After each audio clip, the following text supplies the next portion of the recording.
ఓం గంగణపతే నమ శ్రీమాత్రే నమ ఐం సరస్వత్యే నమ ఓం శివాయ గురువే నమో నమ ఓం నమ శివాయ శివాయ గురువే నమ క్రీం మహాకాళికాయ నమో నమ క్లీం కృష్ణాయ గోవిందాయ గోపీజనవల్లభాయ శ్రీకృష్ణ పరబ్రహ్మణే పరంజ్యోతిషే నమో నమ ద్రాం దత్తాత్రేయాయ నమో నమ ఓం నమో భగవతే మేధా దక్షిణామూర్తే మహ్యం మేధాం ప్రజ్ఞాం ప్రయచ్చస్వ రాధాకృష్ణాయ నమో నమ మాతృభ్యో పితృభ్యో ఋషుభ్యో గురుభ్యో నమో నమ క్రీం మహాకాళికాయ నమో నమ యూట్యూబ్ ప్రేక్షకులకి అందరికీ కూడా నమస్కారం అండి. ప్రధానంగా గోచారరీత్యా గ్రహాల యొక్క స్థితిగతి కలియిక మాస ఫలితాలంతా కూడా చెప్పడం జరుగుతుంది. నేను పాలపర్తి గురునాథ శర్మ, జ్యోతిష సిద్ధాంతిని, వాస్తు సిద్ధాంతిని. వీక్షకులకు అందరికి కూడా ఈ యొక్క మాస ఫలితాల్లో భాగంగా నవంబర్ నెల మాస ఫలితాలంతా కూడా విశ్లేషణగా చెప్పడం జరుగుతుంది. ప్రధానంగా చూసుకుంటే నవంబర్ నెల అనేది కార్తీక మాసము, అత్యంత పుణ్యప్రదాయంగా ఉంటుంది. పరమేశ్వరుడు ఆరాధన, దేవాలయాల్లో అంతా కూడా అభిషేకాలు, హోమాది కార్యక్రమాలు, అన్నదానాలు అంతా కూడా విశేషంగా జరుగుతుంది. కార్తీక మాసం అనేది ప్రధానంగా స్నానానికి ప్రాముఖ్యత ఎక్కువగా ఉంటుంది. కార్తీక మాసంలో విశేషమైన మంత్రస్నానము, ఈ యొక్క సిద్ధ స్నానం అంతా కూడా ఆచరించడం వల్ల, నది స్నానం చేయడం వల్ల, సముద్ర స్నానం చేయడం వల్ల కోటి యజ్ఞాల ఫలితం కలుగుతుంది, అష్టేశ్వర ప్రాప్తి కలుగుతుంది. ప్రధానంగా కార్తీక మాసంలో అందరు కూడా భక్తులంతా కూడా ఈ యొక్క దీప అలంకరణ చేయడం కానీ చేస్తూ ఉంటారు. ప్రధానంగా దేవాలయ ప్రాంగణంలో కానీ ఈ యొక్క లక్షవత్తి విధానంగా అయినా కానీ ప్రధానంగా చూసుకుంటే ఎవరైతే కనుక దేవాలయ ప్రాంగణంలో ఈ యొక్క అఖండ దీపారాధన చేస్తూ ఉంటారు, మరియు ఇక్కడ కార్తీక మాసం ప్రారంభం అంతా కూడా జరగడం వల్ల అత్యంత శుభప్రదంగా ఉంటుంది. పరమేశ్వరుడి యొక్క నామస్మరణ వల్ల అఖండ పుణ్యప్రాప్తి కలుగుతుంది. ప్రధానంగా ఓం నమ శివాయ, శివాయ గురువే నమ, ఓం నమ శివాయ, శివాయ గురువే నమ, ఈ నామాన్ని ప్రతినిత్యం కూడా జపం చేయడం వల్ల పరమేశ్వరుడు గురుస్వరూపంగా ఉంటారు కావున గురు కటాక్షం లభిస్తుంది, మోక్ష ప్రాప్తి లభిస్తుంది, అపముచ్చ దోష నివారణ కలుగుతుంది. ఈ యొక్క పంచాక్షి నామ జపాన్ని ఆచరించడం వల్ల భక్తులకంతా కూడా అష్టేశ్వర ప్రాప్తి కలుగుతుంది, జీవన్ముక్తి కలుగుతుంది, మోక్ష సిద్ధి కలుగుతుంది అని చెప్పేసి కైలాస ప్రాప్తి కలుగుతుందని మనకి ఈ యొక్క కార్తీక పురాణ ఇతిహాసం అంతా కూడా చెప్పడం జరుగుతుంది. మాస ఫలితాల్లో భాగంగా చూసుకుంటే కార్తీక మాసం అనేది శ్రేష్టమైన మాసంగా, పుణ్యప్రదమైన మాసంగా, శివకేశవులకి ఇద్దరికి కూడా ప్రీతికరమైన మాసంగా చెప్పడం జరుగుతుంది. కృత్తిక నక్షత్రం అనేది పౌర్ణమి వేళలో సంభవిస్తుంది కావున ఇది కార్తీక మాసం అని చెప్పేసి అంటూ ఉంటారు. ప్రధానంగా కృత్తిక నక్షత్రంలో పౌర్ణమిని సంభవించినప్పుడు కార్తీక మాసం అనేది వస్తూ ఉంటుంది. ప్రధానంగా ఎవరైతే కనుక ఈ కార్తీక మాసంలో విశేషంగా స్వల్ప మాత్రం చేతనే భక్తిగా, శ్రద్ధగా పరమేశ్వరుడు ఆరాధన భక్తిగా చేస్తే మీకంతా కూడా మోక్ష ప్రాప్తి లభిస్తుంది, కుబేరత్వం లభిస్తుంది, అష్టేశ్వర ప్రాప్తి కలుగుతుంది, పుత్ర పౌత్రాది సమృద్ధి కలుగుతుంది, జన్మ జన్మాంతరమైన మహాపాతకాలంతా కూడా పోతాయి. జ్ఞాత అజ్ఞాత కృతా మహాపాతక దోష నివారణార్థం పరమేశ్వర పూజ అని చకరిష్యేత్. ఎప్పుడైనా కానీ పూర్వజన్మలో చేసుకున్న పాపాలు కానీ ఇహ జన్మలో చేసుకున్న పాపాలు కానీ పోవాలంటే పరమేశ్వరుడు ఆరాధన శ్రేష్టంగా చేసుకోవాలి. ప్రధానంగా దేవాలయ ప్రాంగణంలో చెరుకు రసంతో మరియు మారేడు పత్రితోటి ఈ యొక్క లక్షపత్రి పూజ ఆచరించడం కానీ, చెరుకు రసంతో అభిషేకం చేసుకోవడం కానీ, తేనెతో అభిషేకం చేసుకోవడం కానీ, నారికేల జలంతో అభిషేకం చేసుకోవడం కానీ, వట్టివేరు అనేది ఉంటుంది, వట్టివేరు ద్రవ్యంతో స్వామివారికి అంతా కూడా అలంకరణ చేయడం, ఆ వట్టివేరునంతా కూడా చల్లగా ఉండేటట్టు చేయడం కానీ చేస్తూ ఉండడం వల్ల పరమేశ్వర అనుగ్రహం వల్ల మీకంతా కూడా పుత్ర పౌత్రాది సమృద్ధిమే పరమేశ్వరాయ నమో నమః. పుత్ర పౌత్రాది సమృద్ధి కలుగుతుంది, అష్టేశ్వర ప్రాప్తి కలుగుతుంది. పుత్రాన్ పౌత్రాన్ అపౌత్రాన్ దైహిమే పరమేశ్వరాయ నమో నమః అనేది ప్రధానంగా చూసుకుంటే ఈ యొక్క కార్తీక పురాణంలో ఇతిహాసంలో భాగంగా మీకంతా కూడా అష్టేశ్వర ప్రాప్తి కలుగుతుంది. కార్తీక మాసంలో ఎవరైతే కనుక పరమేశ్వర ఆరాధన మరియు మాధవుడి యొక్క ఆరాధన, మహావిష్ణువు ఆరాధన విశేషంగా చేస్తూ ఉంటారో, శివకేశుల ఆరాధన చేసుకోవడం వల్ల అష్టేశ్వర ప్రాప్తి కలుగుతుంది, పుత్ర పౌత్రాది సమృద్ధి కలుగుతుంది. ఇక్కడ శివాలయంలో ఏమో ప్రధానంగా చూసుకుంటే విష్ణు నామస్మరణ చేయమంటారు. ఈ యొక్క విష్ణు ఆలయంలో, విష్ణు సంబంధిత ఆలయంలో కానీ ఈ యొక్క శివ నామస్మరణ చేయమని చెప్తారు. తద్వారా మీకంతా కూడా శివకేశవులకి భేదం లేదు అని చెప్పేసి మనసులో భావన కలగాలి. ఎవరికి ఏ దేవతలకు కూడా భేదం లేదు, దేవతలంతా కూడా ఒకటే, అందరూ కూడా వరాలిచ్చే దేవుళ్ళే కానీ ఎవరిని కూడా ఈ యొక్క కష్టాలు పెట్టే దేవుళ్ళు ఉండరు. మనం చేసుకున్న కర్మాన్ని బట్టి, మనం చేసుకున్న పూర్వజన్మలో చేసుకున్న జన్మ జన్మాంతరైన కర్మను బట్టి మన కర్మ సిద్ధాంతాన్ని అనువదించి మన దుఃఖాలు సుఖాలు, ఈ యొక్క భోగభాగ్యాలు, రాజయోగాలంతా కూడా ఆధారపడి ఉంటాయి. అష్టేశ్వర ప్రాప్తి అంతా కూడా ఆధారపడి ఉంటుంది. పుణ్య కార్యక్రమాలు, యజ్ఞ హోమాది కార్యక్రమాలు ఆచరించడం వల్ల దేవతలకి శక్తి లభిస్తూ ఉంటుంది. తద్వారా ఈ అభిషేకాది హోమాది కార్యక్రమాలు చేయడం వల్ల దేవాలయంలో అంతా కూడా దేవతకంతా కూడా శక్తి లభిస్తూ ఉంటుంది. తద్వారా అఖండ పుణ్యప్రాప్తి కలుగుతుంది. కోటి యజ్ఞాల ఫలితం కలుగుతుంది. వాజపేయ శాంతపన బ్రహ్మయజ్ఞ అతిశతసహస్ర అశ్వమేధ యాగాది అతిరాత్రి యాగ ఫలితమంతా కూడా పరమేశ్వరుడికి అభిషేకం మాత్రం చేతనే లభిస్తుంది. పరమేశ్వరుడు నామస్మరణ మాత్రం చేతనే లభిస్తుంది. అష్టైశ్వర ప్రాప్తి కలుగుతుంది. లక్షపత్రి పూజ ఎవరైతే ఆచరిస్తూ ఉంటారో విశేషమైన పుణ్యప్రాప్తి కలుగుతుంది. ప్రధానంగా కేదారేశ్వర నోములంతా కూడా ఆచరిస్తూ ఉంటారు. తద్వారా కేదారేశ్వర అనుగ్రహం వల్ల మీకు అంతా కూడా అష్టైశ్వర ప్రాప్తి కలుగుతుంది. ఆ పరమేశ్వరుడు యొక్క సంపూర్ణ అనుగ్రహం కావాలని చెప్పేసి మేషాది ద్వాదశ రాశుల వాళ్ళకి ఈ నవంబర్ నెల మాస ఫలితాల్లో భాగంగా గ్రహస్థితి ఏ రకంగా ఉంది, విశ్లేషాత్మకంగా గ్రహాల యొక్క కూటమి కలయికంతా కూడా మేషాది ద్వాదశ రాశుల వాళ్ళకి ఎటువంటి ఫలితాలు ఇస్తున్నాయి, పరిహారం అంతా కూడా చెప్పడం జరుగుతుంది. విశేషంగా మీరు అంతా కూడా గ్రహస్థితి చూసుకుంటే ప్రధానంగా ఈ యొక్క శని భగవానుడు అంతా కూడా పూర్వభద్ర నక్షత్రికంగా ఈ యొక్క వక్రగతిలో అంతా కూడా సంచారం చేస్తున్నారు. నీలరాశిలో సంచారం చేస్తున్నారు. సూర్య భగవానుడు అంతా కూడా అక్టోబర్ 18వ తారీఖు నుంచి ఈ యొక్క నీచ స్థానంలో సంచారం చేయడం, తులారాశిలో ప్రవేశం చేయడం, మరియు నవంబర్ 18 దాకా ఉంటారన్నమాట. నవంబర్ 18 తర్వాత ఈ యొక్క వృశ్చిక రాశిలో సంచారం చేస్తారు. ఈ యొక్క అంగారకుడు అంతా కూడా ఈ యొక్క ప్రధానంగా చూసుకుంటే వృశ్చిక రాశిలో ప్రవేశం అంతా కూడా చూసుకుని వృశ్చిక రాశిలో ప్రవేశం చేస్తారు. అక్టోబర్ 27వ తారీఖు నుంచి ఈ యొక్క వృశ్చిక రాశిలో ప్రవేశం చేసి 45 రోజుల దాకా సంచారం జరుగుతుంది. మరియు బృహస్పతి అంతా కూడా అతిచరంలో సంచారం చేస్తున్నారు. మరియు వక్రగతి రుజుమార్గం వక్రగతి అంతా కూడా సంచారం జరుగుతుంది. అక్టోబర్ 18, 19 తారీఖులో అంతా కూడా కర్కాటక రాశిలో ప్రవేశం చేసిన బృహస్పతి అంతా కూడా ఉచ్చ స్థానంలో అత్యంత బలంగా ఉంటారు, అత్యంత శుభుడుగా ఉంటారు. ఈ యొక్క రాజయోగ కారకుడిగా బృహస్పతి అంతా కూడా సిద్ధయోగంలో అంతా కూడా మారడం జరుగుతుంది. బృహస్పతి అంతా కూడా అతిచారంలో మార్పు అంతా కూడా 48 రోజుల దాకా డిసెంబర్ 5, 6వ తారీఖు దాకా ఈ యొక్క కర్కాటక రాశిలో ప్రవేశం చేసిన బృహస్పతి అంతా కూడా ఈ యొక్క ఉచ్చస్థానంలో సంచారం చేయడం, అతిచారంలో సంచారం చేయడం, మరో తిరోగమనం అంతా కూడా మిథున రాశిలో సంచారం చేయడం జరుగుతుంది. మరియు ఇక్కడ నీచస్థానంలో శుక్రభగవానుడు అంతా కూడా సంచారం చేస్తున్నాడు. శుక్రభగవానుడు నీచస్థానంలో సంచారం చేస్తున్న శుక్రభగవానుడు నవంబర్ 3వ తారీఖు రోజున 1, 3వ తారీఖు లోపల ఈ యొక్క రాశి మారడం జరుగుతుంది. నెల రోజులకు ఒకసారి మారుతూ ఉంటాడు. శుక్ర భగవానుడు, సూర్య భగవానుడు, బుధుడు అంతా కూడా నెల రోజు మారడం జరుగుతుంది.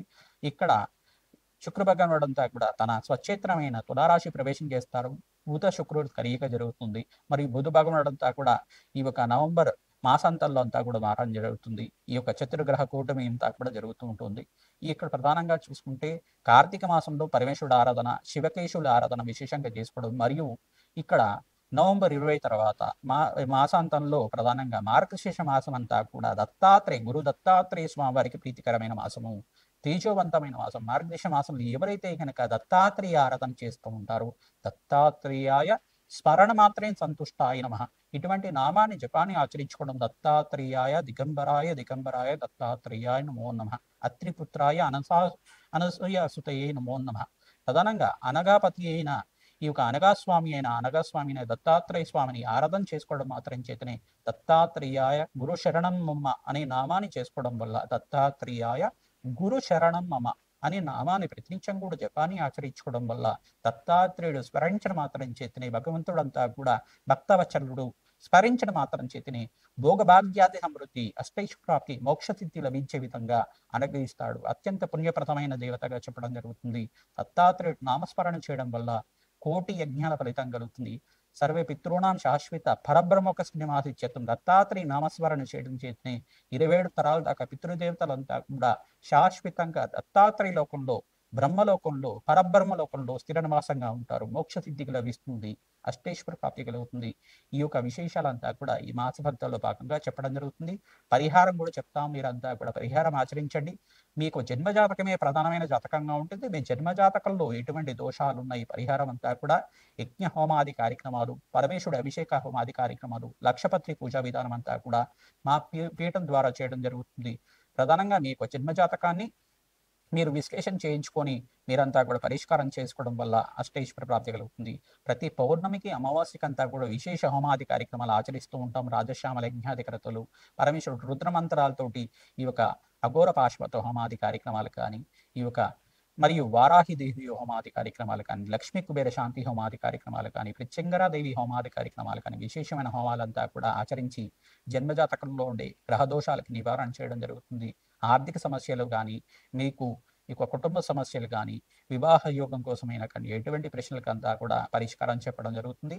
సంప్రదించండి. తద్వారా మీరంతా కూడా అపాయింట్మెంట్ తీసుకొని జాతకం విశ్లేషణ చేసుకున్న తర్వాత ఈ పరిహారం చేయించడం వల్ల అష్టైశ్వర్య ప్రాప్తి కలుగుతుంది. అనంత పుణ్య ప్రాప్తి కలుగుతుంది. ఆనందమైన జీవితం జీవించడానికి ఆస్కారం ఉంటుంది. మేషరాశి జాతకులకి నవంబర్ నెల మాస ఫలితాల్లో భాగంగా ఎటువంటి గ్రహస్థితి అంతా కూడా రాజయోగ కారణమవుతుంది. ప్రధానంగా చూసుకుంటే కార్తీక మాసంలో మీకంతా కూడా యోగకరంగా పరిష్కారం అంతా కూడా ఏ రకంగా ఆచరించాలి, పరమేశ్వరుడు ఆరాధన ఏ రకంగా ఆచరించాలి అనేది తెలుసుకోవడం జరుగుతుంది. ప్రధానంగా చూసుకుంటే గ్రహస్థితి అంతా కూడా చూసుకుంటే మీనరాశిలో శనీశ్వరుడు పూర్వభద్ర నక్షత్రయుక్తంగా సంచారం చేయటం మరియు శతభిష నక్షత్రానికి మారడం జరుగుతుంది. ఈ యొక్క వక్రగతి అంతా కూడా జరుగుతూ ఉంటుంది. శని భగవానుడు అంతా కూడా ఇక్కడ శుక్రుడు కన్యారాశి నుంచి తులారాశికి ప్రవేశం చేస్తారు. ఈ యొక్క నవంబర్ నెల 1, 3 తారీఖులో అంతా కూడా తులారాశిలో అంతా కూడా సంచారం చేయడం జరుగుతుంది. మరియు ఇక్కడ బుధ భగవానుడు అంతా కూడా తులారాశిలో సంచారం చేయడం జరుగుతుంది. మరియు అంగారకుడు అంతా కూడా అక్టోబర్ 27వ తారీఖు నుంచి ఈ యొక్క వృశ్చిక రాశిలో సంచారం చేయడం. ఈ యొక్క సూర్య భగవానుడు నవంబర్ 18వ తారీఖు నుంచి ఈ యొక్క వృశ్చిక రాశి ప్రవేశం చేయడం జరుగుతుంది. తన నీచ స్థానం నుంచి బయటపడిన సూర్య భగవానుడు అత్యంత యోగకరంగా మారుతూ ఉంటారు. ప్రధానంగా రవి సంక్రమణం అంతా కూడా చూసుకుంటే ఇక్కడ అక్టోబర్ 18వ తారీఖు నుంచి నవంబర్ 18వ తారీఖు దాకా ఒక నెల రోజులు సమయం అంతా కూడా ఉంటుంది. ఈ యొక్క నవంబర్ 18వ తారీఖు రోజున ఈ యొక్క వృశ్చిక రాశిలో ప్రవేశం చేస్తాడు సూర్య భగవానుడు అంతా కూడా. సూర్య అంగారక కలయిక అంతా కూడా జరుగుతుంది. మరియు బుధ భగవానుడు కూడా మారడం జరుగుతుంది. ప్రధానంగా చూసుకుంటే ఈ యొక్క గ్రహస్థితి అంతా కూడా యోగకరంగా అష్టైశ్వర్య ప్రాప్తి కలిగే విధంగా ఉంటుంది. ప్రధానమైన గ్రహాలన్నీ కూడా మారుతున్నాయి. ఈ యొక్క రాహు అంతా కూడా ప్రధానంగా చూసుకుంటే పూర్వభద్ర నక్షత్రయుక్తంగా ఈ యొక్క కుంభరాశిలో సంచారం చేయడం, మరియు ఇక్కడ చూసుకుంటే ఈ యొక్క కేతు అంతా కూడా పుబ్బ నక్షత్రంలో అంతా కూడా సింహరాశిలో సంచారం చేయడం జరుగుతూ ఉంటుంది. ప్రధానంగా చూసుకుంటే బృహస్పతి అంతా కూడా అతిచారంలో ఉచ్చ స్థానంలో కర్కాటక రాశిలో ప్రవేశం చేస్తున్నారు. ఈ యొక్క అక్టోబర్ 18, 19 తారీఖులో ఉచ్చ స్థానంలో సంచారం చేయడం మేషరాశి జాతకులకి అత్యంత యోగకరంగా మారడం జరుగుతుంది. గురుబలం పెరుగుతుంది. జాతకరీత్యా అష్టైశ్వర్య ప్రాప్తి కలుగుతుంది. ఉద్యోగంలో వ్యాపారంలో లాభాలు గణించడానికి ఆస్కారం ఉంటుంది. అత్యంత శుభభయంగా ఉంటుంది మీకంతా కూడా. ప్రధానంగా రాహు సంచారం అంతా కూడా కుంభరాశిలో సంచారం చేయడం, కేతు సంచారం అంతా కూడా చూసుకుంటే ఈ యొక్క సింహరాశిలో సంచారం చేయడం జరుగుతుంది. ఈ యొక్క సంచారం అంతా కూడా గోచారిత్య సంచారం ఈ రకంగా ఉంది. కావున మేషరాశి జాతకులు ఏలినాటి శని ప్రభావంలో ఉన్నారు కావున విశేషంగా పరమేశ్వరుడు ప్రీతికరంగా అభిషేక హోమాది కార్యక్రమాలు ఆచరించుకోవడం శ్రేష్టంగా ఉంటుంది. మారేడు దళాలతోడు పరమేశ్వరుడు అర్చించిన అత్యంత శుభప్రదంగా కోటి యజ్ఞాల ఫలితం కలుగుతుంది. కార్తీక మాసాన్ని పుణ్యప్రదమైన మాసంగా స్నాన హోమాది కార్యక్రమాలకి పుణ్యప్రదంగా చెప్పుకోవడం జరుగుతుంది. అవకాశం ఉంటే కనుక నది స్నానం చేయడానికి ప్రయత్నం చేయండి. మీరు ప్రాతకాలంలో లేచి మంత్రస్నానం చేయడం వల్ల యోగకరంగా ఉంటుంది. మీకంతా కూడా పరమేశ్వరుడు నామస్మరణతోటి ఈ యొక్క కార్తీక మాసాన్ని జప హోమాది కార్యక్రమాలు ఆచరించుకోవడం వల్ల, శాంతి హోమాది కార్యక్రమాలు ఆచరించుకోవడం వల్ల ఏలినాటి శని ప్రభావం నుంచి బయటపడతారు. ప్రధానంగా నల్ల నువ్వులు దానం చేసుకోవాలి. శనివారం శనిహోరాలంతా కూడా నల్లలను దానం చేసుకోవడం వల్ల శనిగ్రహ దోష నివారణ జరుగుతుంది. శనీశ్వర అనుగ్రహం కలుగుతుంది. పరమేశ్వరుడు ప్రీతికరంగా హోమాది కార్యక్రమాలు రుద్రహోమం అంతా కూడా చేయించుకోవడం వల్ల అష్టైశ్వర్య ప్రాప్తి కలుగుతుంది. ప్రధానంగా రాజశ్యామల యజ్ఞాది కృతులు ఆచరించుకోవడం వల్ల రాజయోగం ఇస్తుంది మీకంతా కూడా. ప్రధానంగా ఇక్కడ చూసుకుంటే మీరు శుక్ర భగవానుడికి ప్రీతికరంగా బొబ్బర్లు దానం చేసుకోవాలి. అత్యంత యోగకరంగా ఉంటుంది. మేషరాశి జాతకులు సప్తమ స్థానంలో ఇక్కడ శుక్రుడు యోగ స్థానంలో అంతా కూడా మిత్రగ్రహంతో కలిసి ఈ యొక్క సప్తమ స్థానంలో సంచారం చేస్తున్నారు కావున శుభప్రదమైన కాలంగా చెప్పడం జరుగుతుంది. ఆర్థికంగా ఉన్నత స్థితి కలుగుతుంది. లాభాలు గణించడానికి ఆస్కారం ఉంటుంది. బృహస్పతి మార్పు కూడా లాభసాటిగా ఉంటుంది. ఉద్యోగంలో మార్పు కానీ స్థానచలనం కానీ జరగడానికి ఆస్కారం ఉంటుంది. ప్రధానంగా ప్రమోషన్స్ కోసం ప్రయత్నం చేస్తే ఈ ప్రమోషన్స్ కూడా మంచి సమయంలో మీకు లభించడానికి ఆస్కారం ఉంటుంది. వ్యాపారంలో వృత్తి వ్యాపారంలో కూడా లాభాలు అంతా కూడా మాసాంతంలో లభించడానికి ఆస్కారం ఉంటుంది. పెద్దల సహాయ సహకారాలు లభిస్తూ ఉంటాయి. ప్రధానంగా మీరంతా కూడా మిత్రుల యొక్క సహాయ సహకారాలు తీసుకోండి. తద్వారా శ్రేష్టంగా ఉంటుంది. వ్యాపారస్తులు ప్రధానంగా ఈ యొక్క ఫైనాన్షియల్ రంగంలో వాళ్ళు కూడా ఇన్వెస్ట్మెంట్ చేసుకుంటే మంచి లాభాలు గణించడానికి ఆస్కారం ఉంటుంది.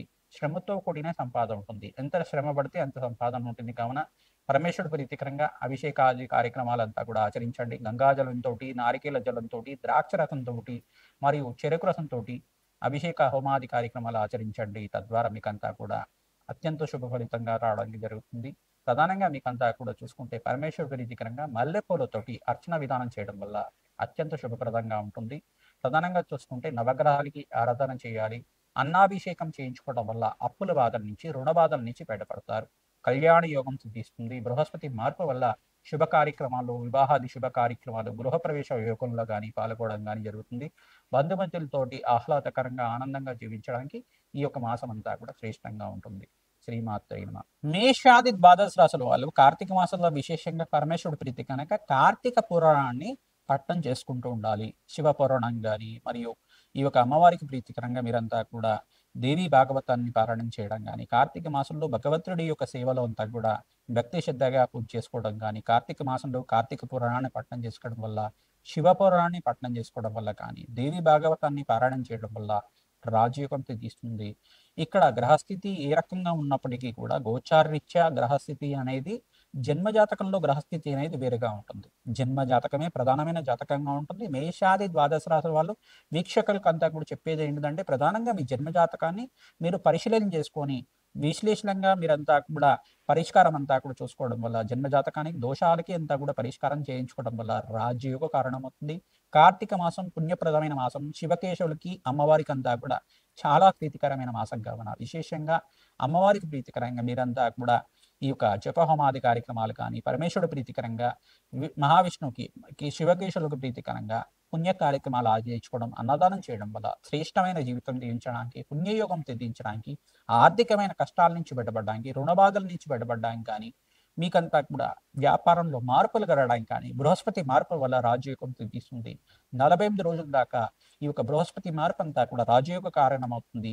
కార్తీక మాసంలో పరమేశ్వరుడు ఆరాధన విశేషంగా నారికేళ్ల జలంతోటి, పసుపుతోటి మరియు చెరుకు రసంతోటి, ఈ యొక్క దానిమ్మ పళ్ళ రసంతోటి, ఈ యొక్క తేనెతోటి విశేష అభిషేకాది కార్యక్రమాలు ఆచరించుకోవడం, అన్నాభిషేకాన్ని చేయడం వల్ల ప్రదోష కాలంలో ఎవరైతే కనుక విశేషమైన అభిషేకం చేస్తుంటారో, ప్రధానంగా ఈ యొక్క షట్కాల పూజ అంతా కూడా పరమేశ్వరుడు ప్రీతికరంగా చేయించుకోవడం వల్ల పుణ్యయోగం సిద్ధిస్తుంది, రాజయోగం కలిసి వస్తుంది. రుద్రాక్షమాలని ఈ మాసంలో ధారణ చేయాలి. ఎవరైతే కనుక రుద్రాక్షమాలను ధారణ చేస్తూ ఉంటారో పుణ్యయోగం సిద్ధిస్తుంది, అష్టైశ్వర్య ప్రాప్తి కలుగుతుంది. రుద్రాక్ష ఫలితం అంతా కూడా కార్తీక మాసంలో విశేషంగా ఉంటుంది కావున పరమేశ్వరుడు ప్రీతికరంగా మీరంతా కూడా రుద్రాభిషేకం చేయించుకొని ఆ రుద్రాక్షమాలనంతా కూడా మెడలో ధరించడం, పంచముఖి రుద్రాక్షమాల కానీ, సప్తముఖి రుద్రాక్షమాల కానీ, ఏకముఖి రుద్రాక్షమాల కానీ, షణ్ముఖి రుద్రాక్షమాల కానీ అందరూ కూడా ధరించాలి. తద్వారా రాజయోగ కారణమవుతుంది, అష్టేశ్వర ప్రాప్తి కలుగుతుంది. రుద్రాక్షమాల వేసుకోగాని మీరంతా కూడా పుణ్యయోగం సిద్ధిస్తుంది కావున దానికి మీరు నియమాలు కూడా పాటించాలి. రుద్రాక్షమాలనంతా కూడా ధారణం చేయడం, నియమాలు కూడా భక్తి శ్రద్ధగా ఆచరించడం, తద్వారా మంచి ఫలితాలు వస్తాయి. రుద్రాక్షమాల వేసుకున్న తర్వాత దాని నియమ నిబంధనలు అంతా కూడా ఉంటాయి. దాని నియమాలన్నీ కూడా తెలుసుకొని గురువులు తెలుసుకుంటే కనుక గురువు ఆశీర్వాదం వల్ల మీకంతా కూడా అష్టైశ్వర ప్రాప్తి కలుగుతుంది. మీరంతా కూడా రాజయోగ కారణమవుతుంది. శ్రీమాత్రే నమః.